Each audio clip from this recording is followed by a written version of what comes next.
بیٹیوں کے لیے، بیواؤں کے لیے، اور پھر وہاں سے آئی ٹی کا جو کام ہو رہا ہے جس میں 1.5 لاکھ بچے جو ہیں وہ پڑھے ہیں اور وہ پڑھ کر آگے جا رہے ہیں، میں سمجھتا ہوں یہ بھی آپ کا ایک عظیم کارنامہ ہے، اور یہ ملک کے لیے ہے، یہ ملک اپنی قوم کے لیے ہے۔ اور میں تو ہمیشہ یہ دیکھتا رہتا ہوں، جب بھی آتا ہوں تو اللہ سے دعا ہے کہ اللہ ان کی ان خدمات کو اپنی بارگاہ میں قبول فرمائے، اور جو ملک کے لیے ہمارے وزیر اعظم میاں محمد شہباز شریف صاحب، اور اسی طرح ہمارے فیلڈ مارشل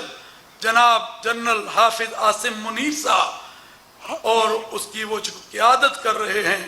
اور ملک کے امن کے لیے، تحفظ کے لیے لے کر آگے بڑھ رہے ہیں، ہماری دعائیں ان کے ساتھ ہیں۔ اللہ سے دعا ہے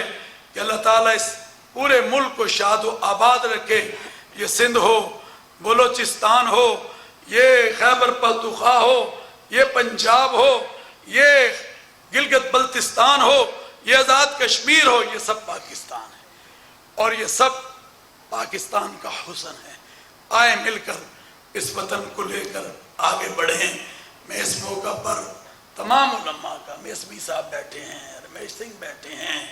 اسی طرح ہمارے بشپ آف کراچی بیٹھے ہیں، مفتی محی الدین صاحب بیٹھے ہیں، مفتی یوسف صاحب بیٹھے ہیں، ہندو لیڈر بیٹھے ہیں یہاں پر، یہ دیکھیں یہ پاکستان میں رہتے ہیں اور ہم سب ایک قوم بن کر آگے بڑھ رہے ہیں۔ ہمارے اندر وہ نریندر مودی والی تشددانہ مسائل نہیں ہیں کہ مسجدوں کے اوپر حملہ کر دو، عوام پر حملہ کر دو، لوگوں پر حملہ کر دو۔ ہمارے مسائل آپ کی چھوڑیاں